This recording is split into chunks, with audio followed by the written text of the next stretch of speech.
13,000 feet high, these Table Mountains rise from the waste of equatorial Africa like an island from the sea.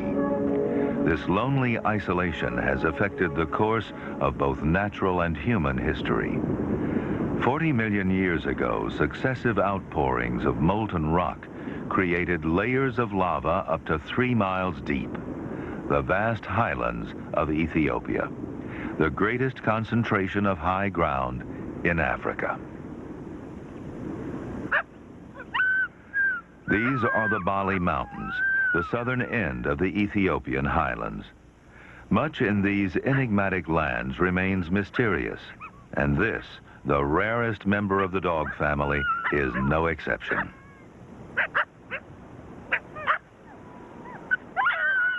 It was first called the Abyssinian wolf, then misnamed as a fox. Scientists still find it difficult to classify either as a wolf or jackal. For the moment, it's grouped with jackals and called the simian jackal.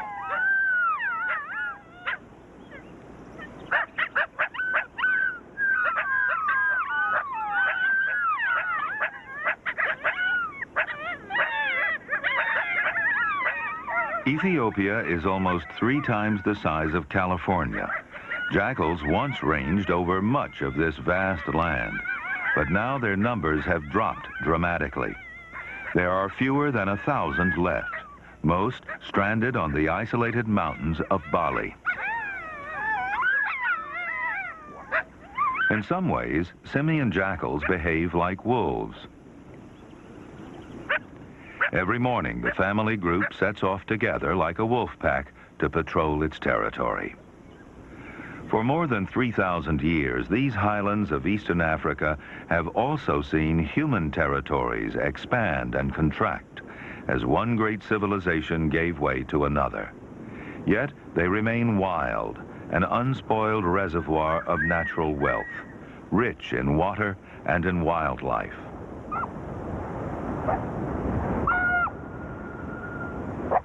Just as with human societies, the lives of jackals are tied to the land. Natural resources are the key to life or death, and are more easily defended by these jackals acting as a team than by an individual trying to hold a territory alone. These jackals challenge the trespassers.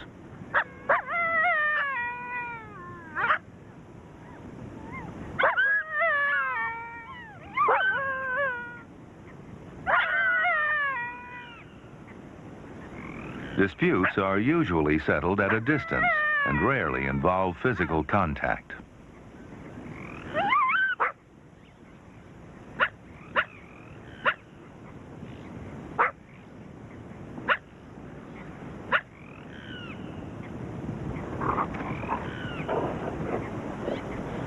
Boundaries are reinforced by scent marking.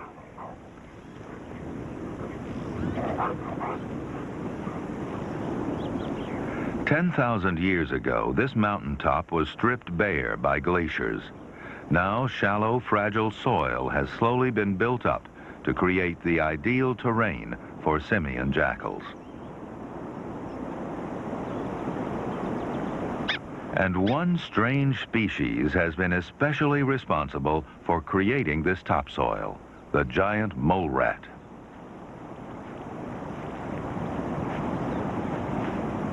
Giant mole rats are found only in the Bale Mountains. They weigh up to 2 pounds and dig extensive tunnel systems. Hill chats are quick to take advantage of this digging to feed on exposed insects. Mole rats spend most of their lives underground, only emerging cautiously to gather vegetation before dragging it below to feed.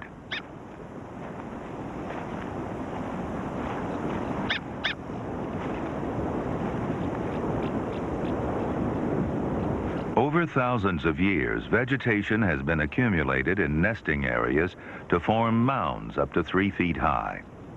Essentially, giant mole rats plow the ground, and slowly they create new topsoil, priceless in a country which loses over 1 billion tons per year through erosion. In producing this topsoil, giant mole rats lay the foundation for an extraordinary richness of life. Grass rats, too, are common here. Of the 14 rodent species on these high moorlands, the 3 that dominate are found only here.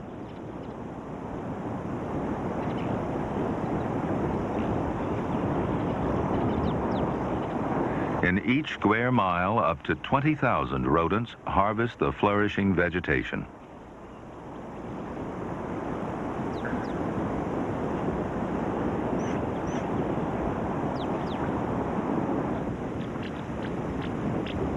Simian jackals evolved to profit from this vast rodent resource.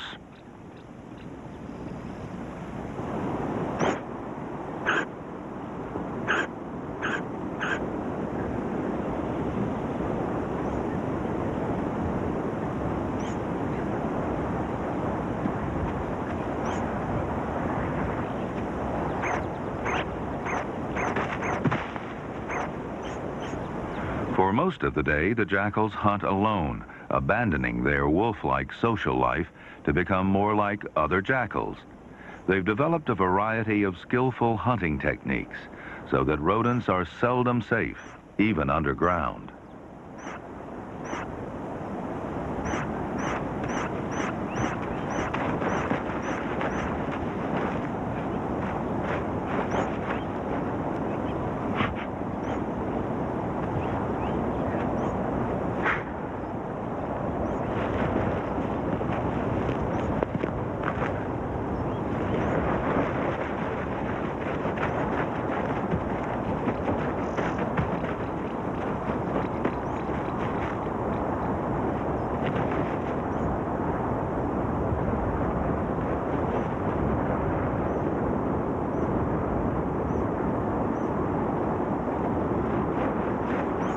Blowing down into a hole may flush a rodent out of another exit.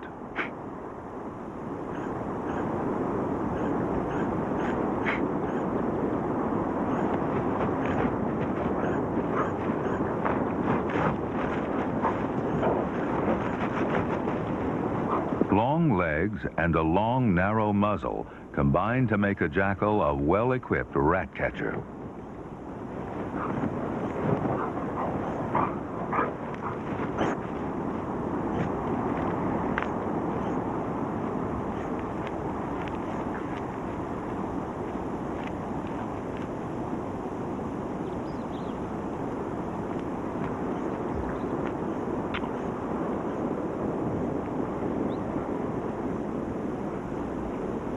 These rats live in colonies, so once one has been caught, usually more can be found with only a little effort.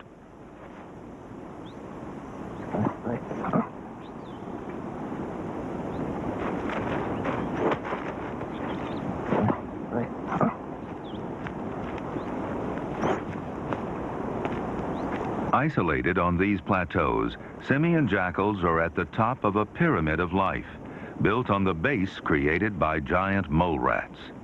And so jackal numbers are the most accurate reflection of the health of the whole environment.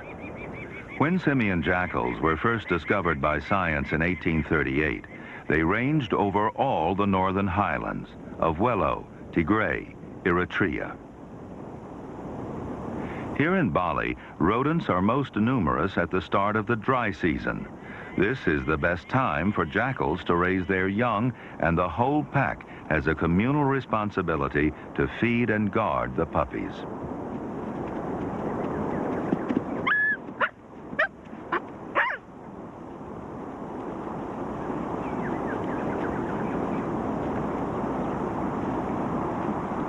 This young female from last year's litter is not the cub's mother, but she's brought her catch to regurgitate for them.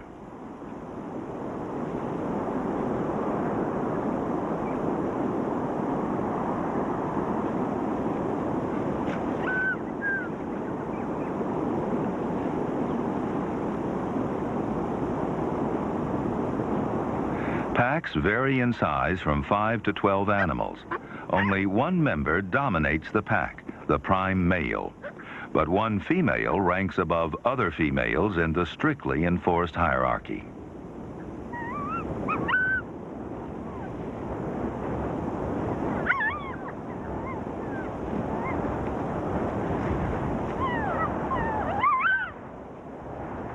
This adolescent, a subordinate female, nervously greets a dominant member.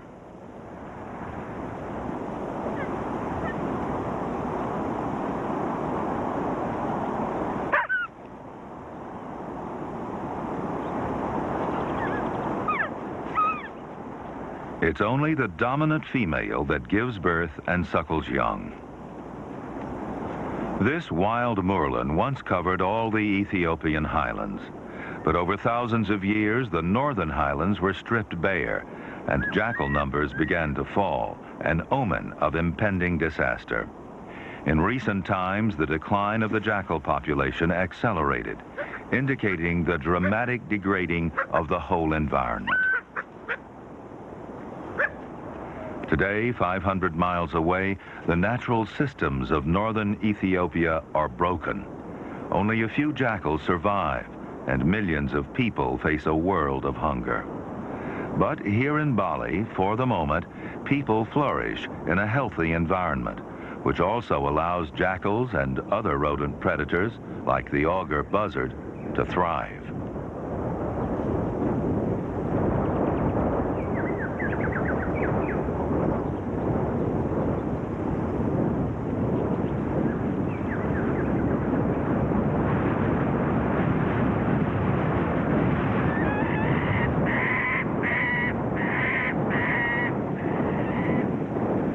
Conditions in the dry season, combined with the quantity of rodents, attract huge numbers of birds of prey, one of the greatest concentrations in Africa.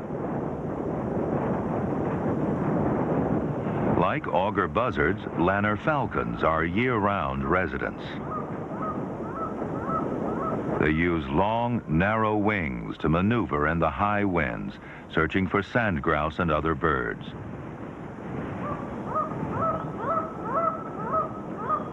The buzzards soar, scanning the ground below for prey.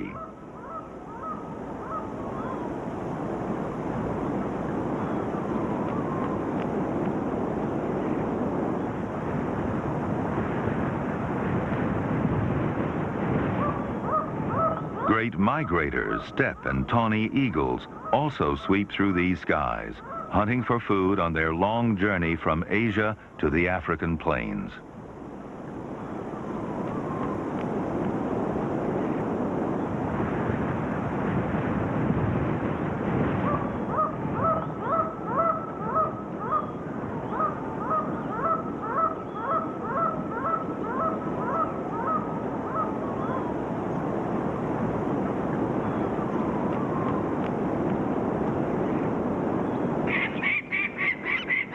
Jackals watch the steppe and tawny eagles with sharp eyes.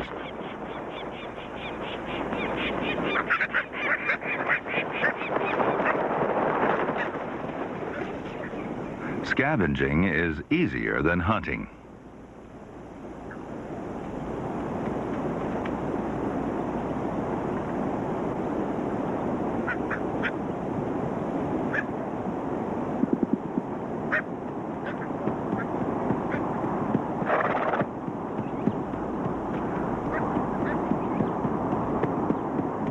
For hundreds of years, Oromo pastoralists have led their flocks up to the high-altitude mineral springs. An early traveler wrote of the Bali Mountains, Siberia by night, Sahara by day. In the heat of midday, temperatures climb above 80 degrees, and in the dry season can drop to below zero at night.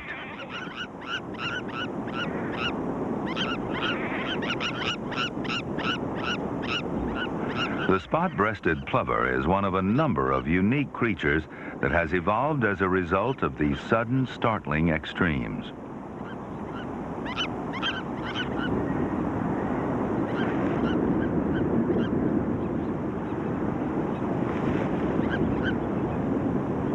The jackals have their own rational way of coping with the midday sun.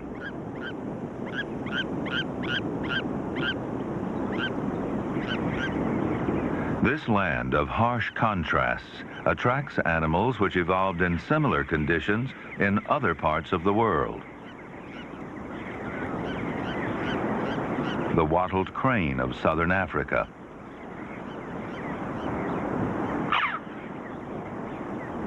the red-billed chough of Europe and Asia.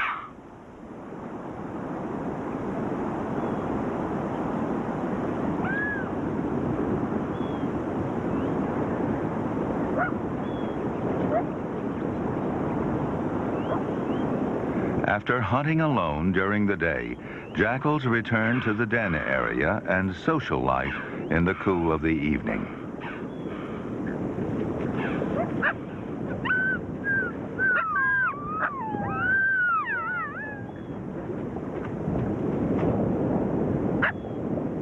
Intense interactions reinforce the social order within the pack.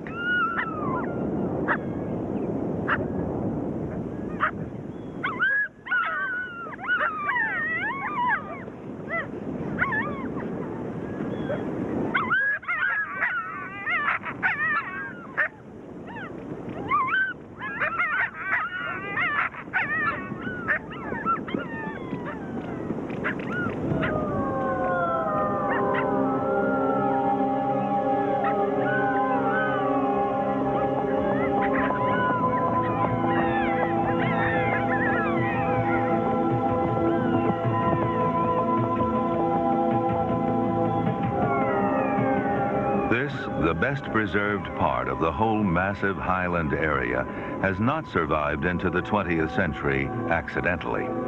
The success of its preservation is one of the most remarkable conservation stories in Africa.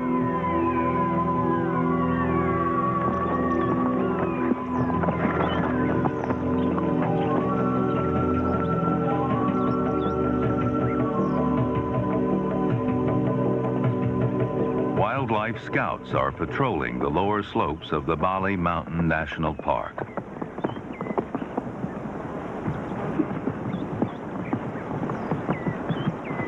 Originally, it was created to save one species, the mountain nyala.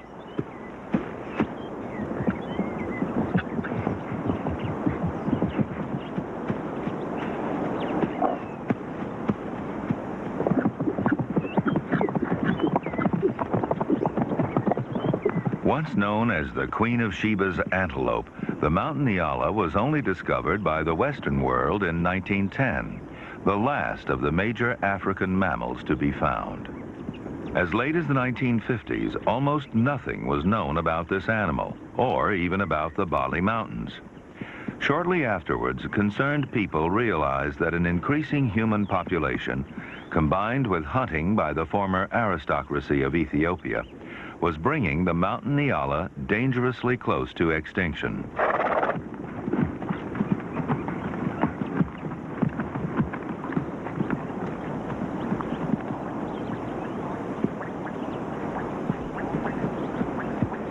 So in 1969, the Bale Mountains National Park was created. At that time, naturalists could often sight only 10 nyala a month in the park, an area of 1,400 square miles. Today, 500 can be seen in a single afternoon. There have been radical political changes over the last 20 years, but even during the years of conflict and revolution, the park was protected, and mountain nyala numbers have risen steadily. This population boom of a critically endangered species is one of the most successful in Africa and a direct result of conservation efforts.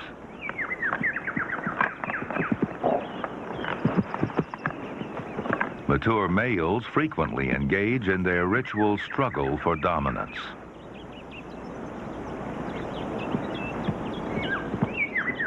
The dominant males gain uncontested access to females.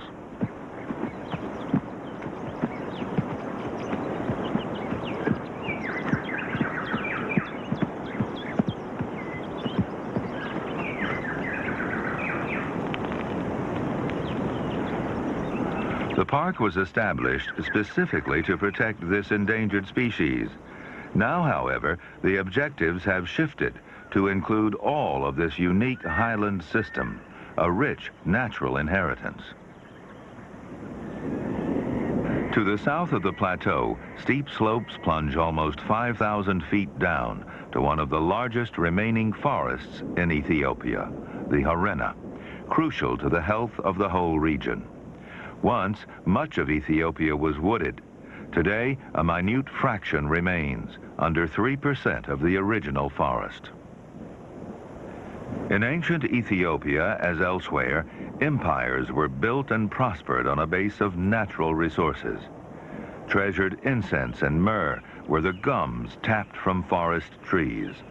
And even today, the wild coffee found here is vital for breeding disease-resistant coffee crops, Ethiopia's most important export. At these lower altitudes, the Harena forest is inhabited by more familiar African wildlife.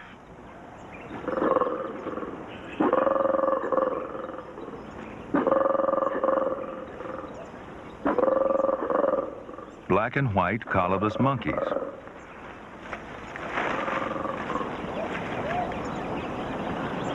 Big cats such as leopards.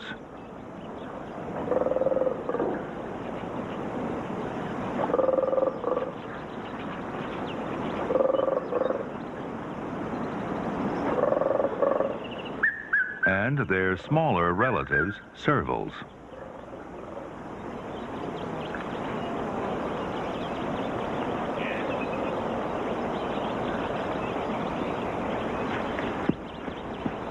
Under the park's protection, mountain nyala are seen down here too.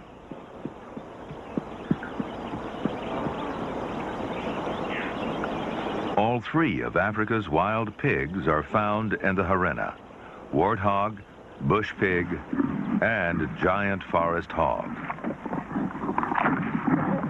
Isolated from similar African forests for millions of years, the Harena lacks many species common to African forests.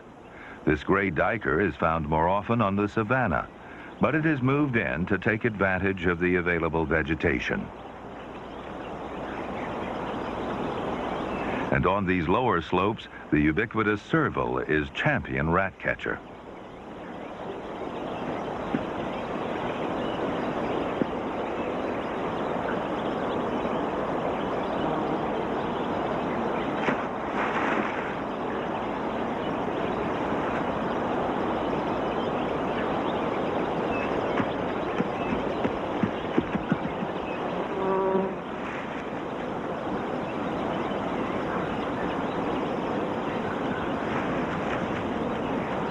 The thick, lush forest here soaks up and retains moisture throughout the dry season. But in the north, the lack of vegetation means the land loses the capacity to hold water. Without this, the land is bankrupt. The result can be famine. The high moorlands of the south still have their vegetation, and water is plentiful even at the end of the long dry season, 4 months without rain.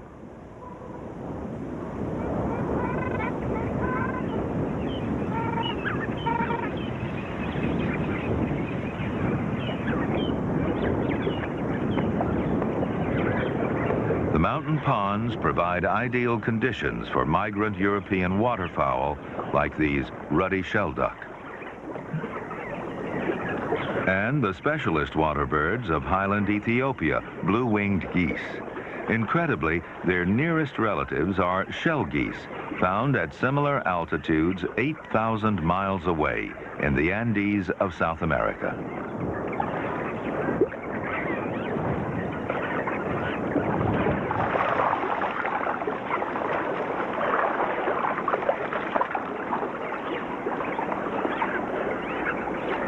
Despite the natural grandeur of these mountains, the matchless landscapes, and the diversity of wildlife, this park, unlike others in Africa, exists without the support of tourist revenue. Only a few foreign visitors come here to see these unique birds. Spot-breasted plovers,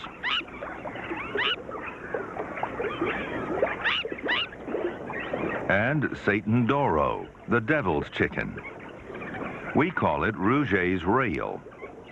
27 species of birds are found only in Ethiopia, 16 of these are found within the park, another testimony to the health of this particular isolated environment.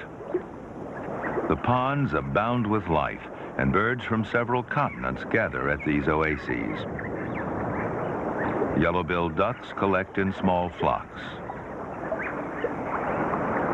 A little grebe chick searches for its parent, which pecks at plants by the water's edge. A red-knobbed coot dives for vegetation.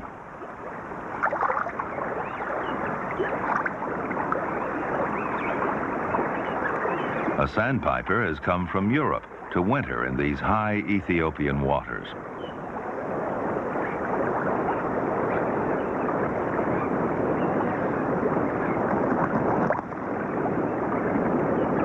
A snipe pokes around for worms, insects, and small crustaceans.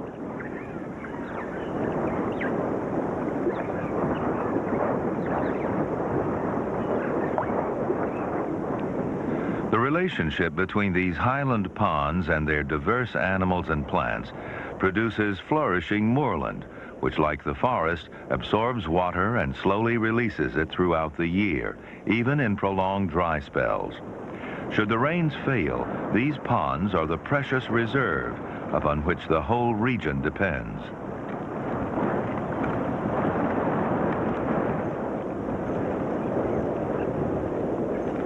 At the end of the dry season, the simian jackal puppies have reached adolescence successfully.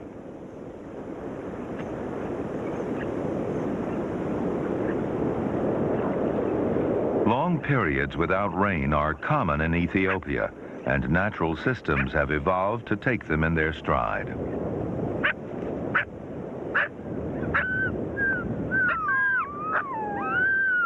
But when the rains come, they are a welcome relief.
The rainy period will last from March to October and transform the mountains.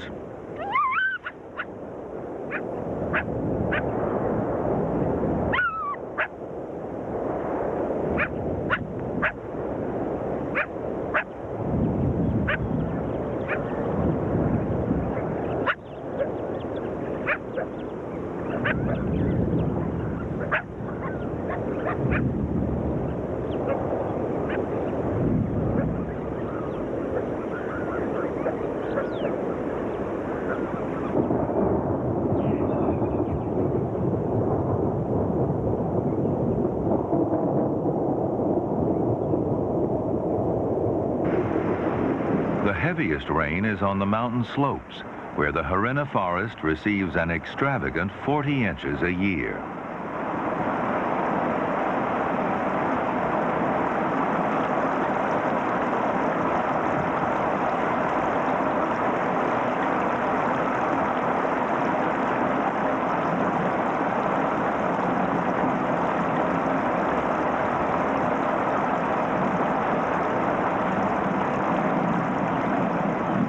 The forest has developed to control these rains, to moderate their impact on the land.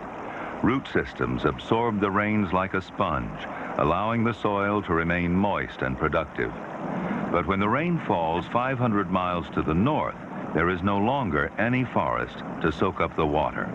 Rain pours off the exposed slopes, sweeping away rocks and soil and creating huge gullies. the most serious form of erosion.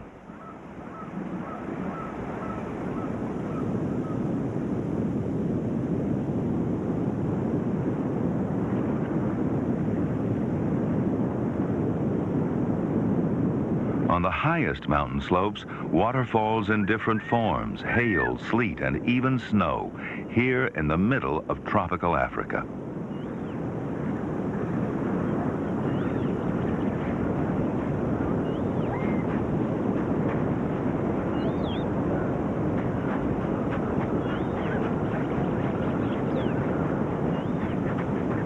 High up on these mountains, life has been molded by these extremes.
This hidden wilderness in Bale is a haunting memorial to all the ancient highlands of Ethiopia, which were once described as an earthly paradise. 15 feet high, the flower spikes of giant lobelias tower over the treeless moorland, and a profusion of red-hot pokers attracts seasonal visitors. Malachite sunbirds, female and male. Kakazi sunbirds.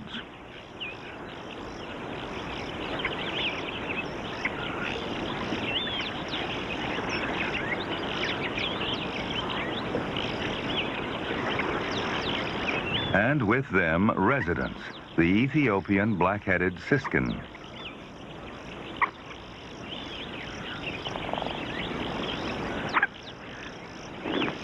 The olive thrush,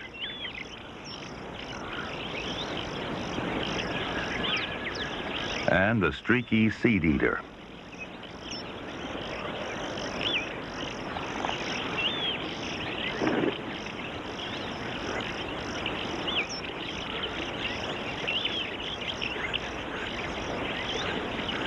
But it's not just birds that travel up from the lower slopes.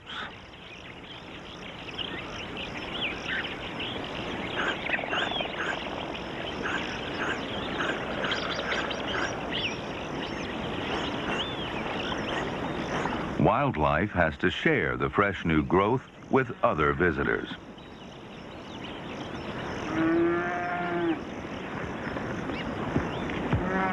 This is the head of the Webb Valley, high up among the plateaus in the west of the Bale Mountains. For hundreds of years, the Oromo people have brought their cattle here to supplement their grazing.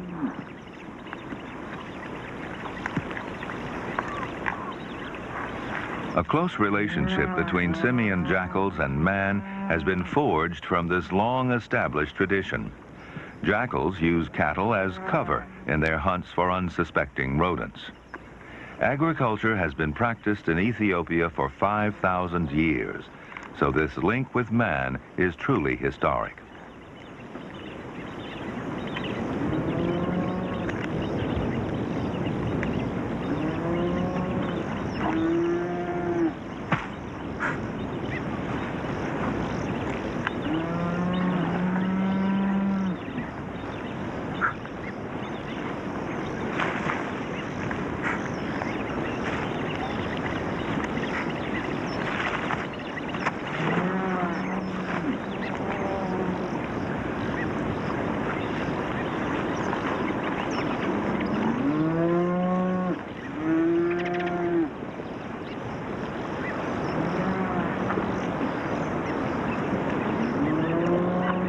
establishment of the Bale Mountains National Park included areas of traditional Oromo grazing lands. In the Webb Valley, the cattle keep the vegetation low, and this, when not taken to an extreme, can be beneficial for both rodents and jackals. There are more than 70 different languages spoken in Ethiopia today. The Oromo are one of the largest ethnic groups and migrated into the highlands from the south during the last few hundred years. But now these pastoralists are moving farther up the mountains as more and more of the lower plateaus are plowed up for settled agriculture. The depleted soils and reduced food production in the north adds to the pressures on the southern region. But conditions in this harsh and fragile land are less than ideal for any form of agriculture, even grazing. Unregulated cultivation and grazing could ultimately strip these southern highlands bare. The natural balance and interdependence of many creatures, worked out over thousands of years, would be destroyed in decades. This has already happened in northern Ethiopia, and the consequences here could be just as devastating.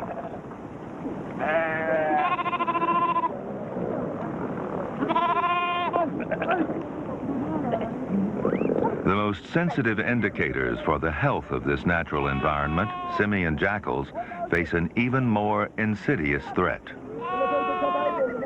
Domestic dogs, which compete for food and carry dog diseases.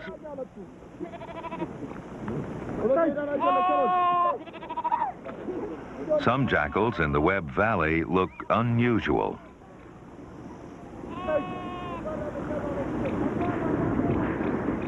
Some have light coats. Some dark.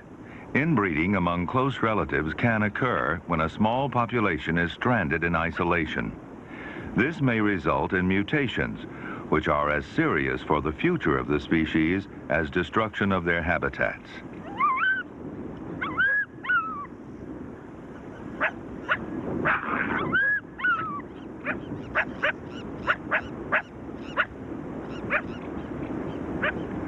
Another problem is that domestic dogs may be reproducing with simian jackals. This threatening black animal, either wholly a dog or partly a dog, has become the dominant female of this jackal pack. Her alien genes are likely to be passed on to succeeding generations. Ways of managing these and other problems are being investigated jointly by the Ethiopian Wildlife Conservation Organization and the New York Zoological Society. Maintaining Bale Mountains National Park for future generations requires money, technology, time, and people.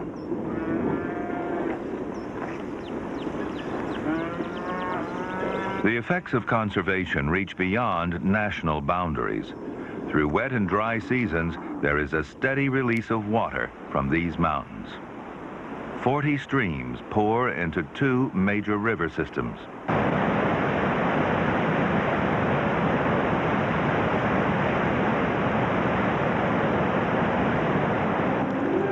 Water is life. For the slender-billed chestnut-winged starling, the river waters and waterfalls also provide a home.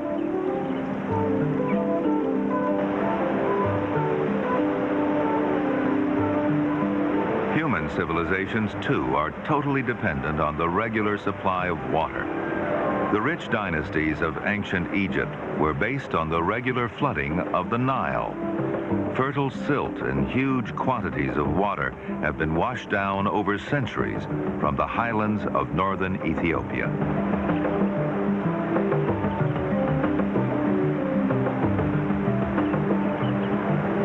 1700 years ago, Heliodorus wrote of the Nile, "This river, or God as you call it, is sent here by Ethiopia, which should therefore justly receive your adoration as the mother of your gods."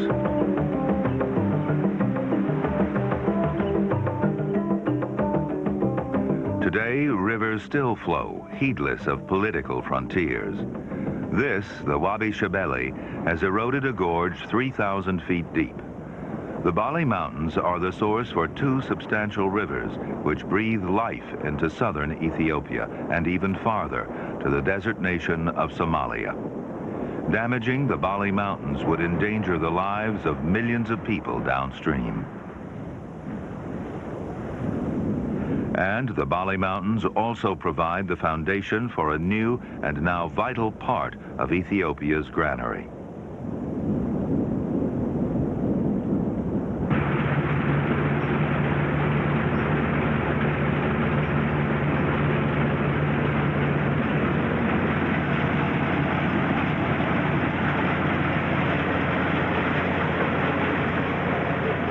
These ripe wheat fields in Bale show that man can reap the benefits of a flourishing natural system, but there's a price to pay.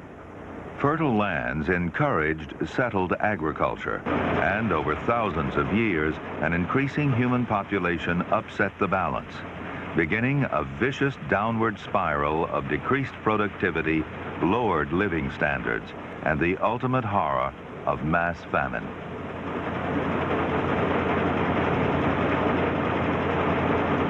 Today, 500 miles to the north of here, in Wello, Tigray, and Eritrea, every acre of land loses up to 370 tons of soil each year.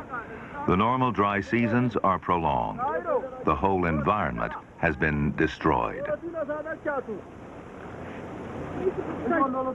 Wars and politics exacerbate a critical situation, but they are not the principal cause of a famine. The underlying cause of famine is environmental destruction. In 1984, when images of starving people finally aroused the world's conscience, it was already too late. The chance to save a unique living environment had already vanished into thin air. 40 years ago, these slopes in northern Ethiopia were covered by forests. Even conservative estimates suggest that it would take several hundred years to recreate a healthy environment on lands as badly degraded as these. The cost would be astronomical.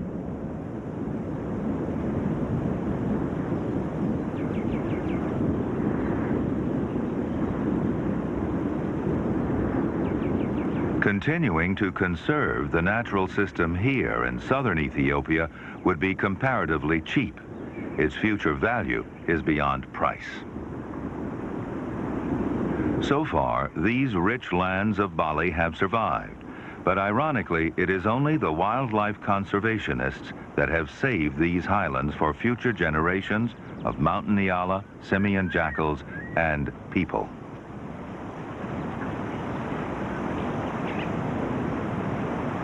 This success has been achieved with very limited resources. The whole park is patrolled by only 13 wildlife scouts. The entire staff consists of 26 people. The future security of the park is truly up in the air. Until now, funds have come only from wildlife charities, such as the New York Zoological Society and the Worldwide Fund for Nature. But now, the park is facing increased pressure.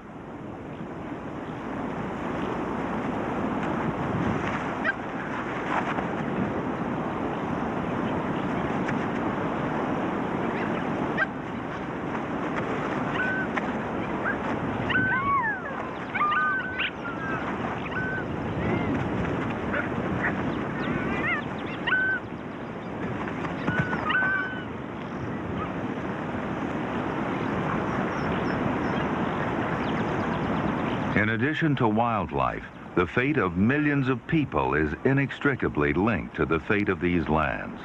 Compared with the billions of dollars it takes to rebuild shattered natural systems, it would take very little to maintain what is already here in this park. Conservation is a crucial part of famine prevention, but it rarely receives humanitarian aid.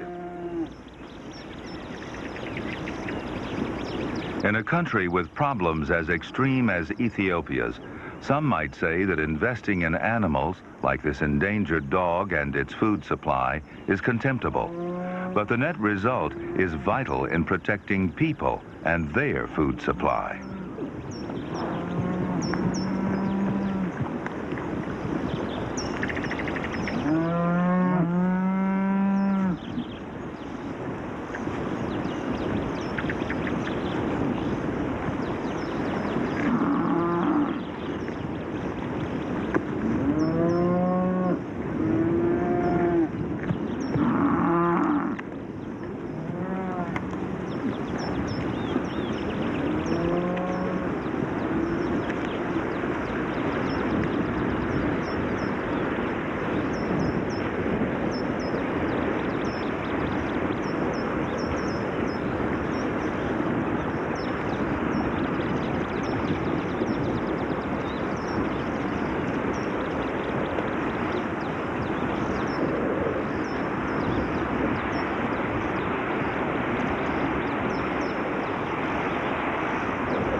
It may seem that these simian jackals are marooned on their mountain plateaus like those ancient Ethiopian empires, described as sleeping near 1,000 years, forgetful of the world by whom they were forgotten.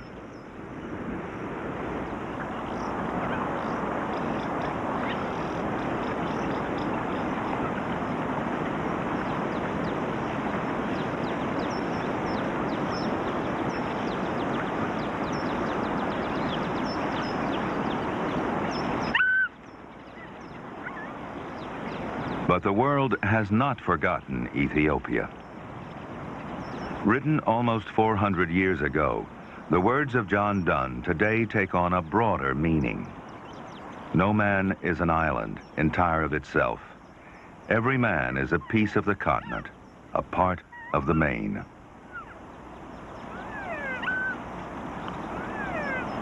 King Solomon's wisdom would tell us that, as a part of the main, mankind is dependent on nature, on the quality of the soil, the water, and the magnificent creatures that flourish in these last wild places.